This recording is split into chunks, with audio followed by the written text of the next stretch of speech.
उसके कारण जनधन की हानि उसके कारण होती है। हम इस बात को सुनिश्चित करें कि नदी के कैचमेंट एरिया पे किसी भी प्रकार की इल्लीगल माइनिंग न होने दें। मैं देखता हूं कई जनपदों में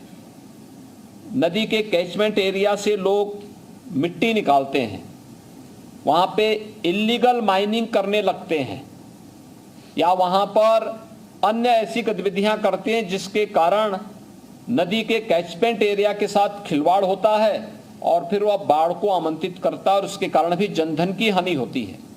हम इस बात को देखें कि इसको हम हर हाल में हर जनपद इसको रोकें और ये हर जनपद का दायित्व बनता है कि हम लोग अपने यहाँ इल्लीगल माइनिंग को किसी भी परिस्थिति में आगे बढ़ने न दें, उसको हर हाल में रोकें। जो माइनिंग एक सिस्टम के साथ जोड़ करके शासन की सहमति से और बाकायदा नियमों के अंतर्गत हो रहा है, उसी को हम आगे बढ़ाने के लिए कार्य आगे बढ़ा देंगे तो कहीं कोई समस्या नहीं आने वाली है। हम लोग इस बात को भी ध्यान में रखेंगे कि जो भी कार्य योजना बनी है उसकी क्वालिटी की जांच, तटबंधों की संवेदनशीलता और अति संवेदनशीलता और संवेदनशीलता को ध्यान में रख करके जो कार्य योजना बनाई गई है, सिंचाई विभाग ने पिछले 5 वर्ष के अंदर बेहतर तकनीक को अपना करके बाढ़ बचाव के कार्यक्रमों को आगे बढ़ाने का कार्य किया है, बाढ़ निरोधक उपायों को प्रभावी ढंग से लागू करने का काम किया है।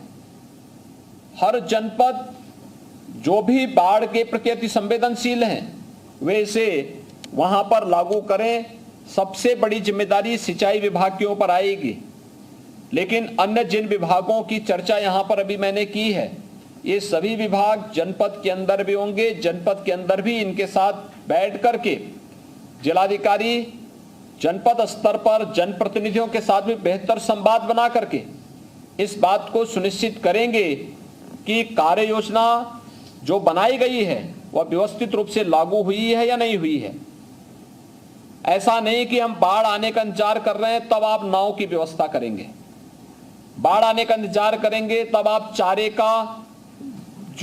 के लिए तब आप टेंडर निकालेंगे। ये सारी कार्य योजना आपके पास पहले से होनी चाहिए। अगर बचता भी है तो जब आपके पास निराश्रित गौआश्रय स्थल है आप वहां उनको बेच दीजिए, बाद में उनकी आवश्यकता पड़ेगी ही पड़ेगी।